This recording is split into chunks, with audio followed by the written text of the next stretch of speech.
Where's your reaction to Carmelo's shutting down now, and what you, I guess, with the possible 4 to 6 months, what do you think that means for next year? Yeah, no, I mean, I think we need to redirect from the shutting down term. I think even for him, that's a good thing to do. Um, it implies that you're, going away from something or leaving something as opposed to going towards something or gaining something, from this. And, it's obvious that he physically can't, do the things he's capable of doing. And so this is a necessary step for him to take, I think, and in order to get to the level that he's capable of getting to. And so, this is what, needs to be done. And, timing-wise, there's no better time than going ahead and getting it done. Were you, across the last few weeks, you said over the All-Star break that everyone's been convincing you to stop playing. Were you one of those people who were trying to tell them maybe it's best off to stop? Well, we had many conversations over the last several weeks, and like I said before, anything that guys want to share with you about what we've talked about, I'll let them do it. I'll never do it really. And so he knew my opinion and where I stood.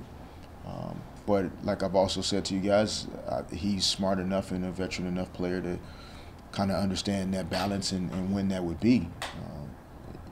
He struggled with, I think, letting his teammates down and feeling like, he wanted to be out there but knew some nights he shouldn't have been, et cetera. And so I think by making this decision now, it just, for us, I think it, makes it clear the direction that we're going in terms of focusing on the guys that are healthy and can play and perform and what we have there. And I think also for him, it just kind of removes that cloud that he can clearly start to focus his mind and body on his future and how good he can become. What's he been like for you this year? What was it like working with and coaching Carmelo? Well, this is not a funeral, so he's still going to be here, and hopefully that process will continue in terms of continuing to get to know him. It's been enjoyable because I think we've both had to continue to, learn new things about ourselves, about the people we work with, adjust our goals, adjust our mindset. And I think we've grown in appreciation for each other. And I only knew him from the distance. He only knew me from the distance. And so I think it's been a healthy, level of growth and development, but one that, is developing naturally. We've been working together for a handful of months, basically, and there's, hopefully a lot more time to go. And, I like the development that I'm seeing in him in terms of, engaging himself, engaging his teammates, and becoming an even stronger leader. And that's what we need from him. Not that Melo's surgery or Amari's bio is a surprise to you maybe, but still you look at now 29 more games with the roster minus those two veteran guys. What does it feel like for you heading in here with a very young, experienced team? Yeah, no, I think it's opportunity, for all of us to continue to focus on, what we can control, and that's our performance. And with the injuries and other things that have happened throughout the year, you've tried to continue to impress upon guys how important it is to do the work necessary to be ready when your opportunity comes. As players, guys will always complain. There's always something wrong. There's always something that I'm not able to do. And as we've kind of evolved as a group here, and they're less and less veteran and experienced and guys that have been around, a lot of our young guys that thought they should be out there more, well, the dance floor is now open.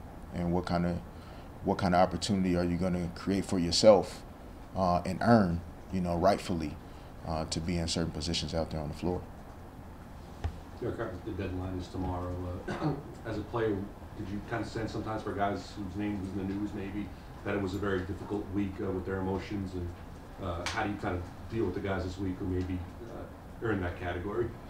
Yeah, I think it's kind of changed over time. I think there was a time where it was people were reluctant to kind of talk about it and be honest about it and realistic about it. Guys were almost fearful of this deadline looming, and I think over the years, at least for me, I've seen guys understand that it's kind of it's a part of it. I think you've seen a lot more personnel change and trades and different things happening, than past years. And I've just tried to remind guys that, in my experience, the key is to always understand that it's not just about the team that you're on, and that the best thing you can do for yourself and for your family is to find a way to still perform at a high level, whatever that takes. Because if the team you're on doesn't want you, there's 29 other teams that's looking at everything you're doing, not just whether you score 10 points, but how are you responding when you're sitting on the bench in the fourth quarter and it's a blowout? Are you laughing? Do you look as though you don't care? Are you still competing on defense in a game that seems meaningless? All of the attributes, they're calling the team that you're on, asking them, how is this guy in the locker room? Is he a good person? How is his integrity? Where is his character? So if you focus on doing those things, either we'll still want you, or there'll be one of 29 other teams that'll want you. And so if you just focus on that stuff, it kind of all works out either way. Phil said he was going to go out and try to focus on watching some more college games going forward, and that some of those guys can help a pro team in their first year and some take time. What's your sense on some of these top college guys and whether they could help a team next year right away? Yeah, I mean, I saw a little bit more of it over the break, I guess, with us not having games. And, I think it's always hard to, evaluate whether or not a guy in college can really change the fortunes of an NBA team right away. We've seen it at times happen, but those are the greats of the greats, I think, where you've seen that. And who knows whether some of these young guys will be, able to do those things. But I think for us, as we still strive to be competitive this season, we're obviously going to be in a position where we should have a pretty good pick. And, we'll have an opportunity to draft a really good player. But that player still needs to be brought into an increasingly stabilized environment. And so my job is to steer that ship in the right direction so that whatever player we're fortunate enough to have join us, he's coming into a situation that's moving in the right direction. So what can we expect the rest of the way for this ball club, which is vastly different than the team started with at the beginning of the season? Well, hopefully we can create, the type of group that, especially after, 3 o'clock tomorrow, realize that we're all we got. It's just us. There are no more concerns about who may or may not be here, what may or may not happen. The reality is this is our team for the remainder of the season. And hopefully that'll free everybody's mind to just focus on the competition and on practicing hard, performing well. And regardless of wins or losses, like I said before, you're representing your livelihood, your opportunity to play in this game. And I try and remind them how at some point in life they dreamt or talked about wanting to be here at some point in their lifetime.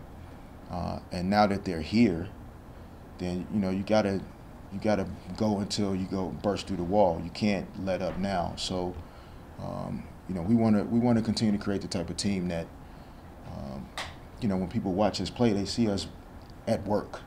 They don't see us just there with jerseys on. They actually see us working there trying to do something. And I think our fans have responded to that throughout the season. Even if we haven't won games, the times I've been at the Garden and noticed the fans, even if we weren't winning, they just want to see us giving everything that we have.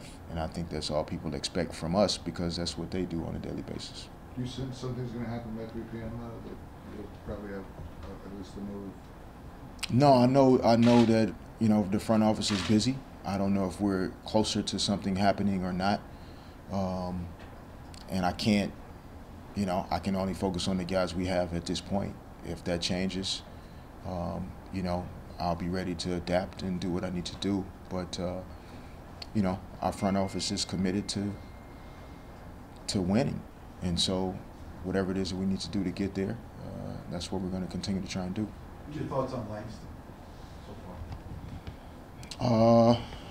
I'm sure I've said something that is on tape somewhere that, you know, about Langston and, you know, just how confident he is in himself as a young man, and how solid he is in his character, and that he's not really trying to impress anyone. He's not trying to be something that he isn't, and I think he's just going out and enjoying this opportunity and making the most of it. He's had some ups and downs, as all players will, rookie or 10-year veteran. But what's great about him is he keeps coming back to work the next day with the same attitude and the same approach, and that's really a major key to success. Any thoughts on Amari? You know, we're gonna miss Amari's presence.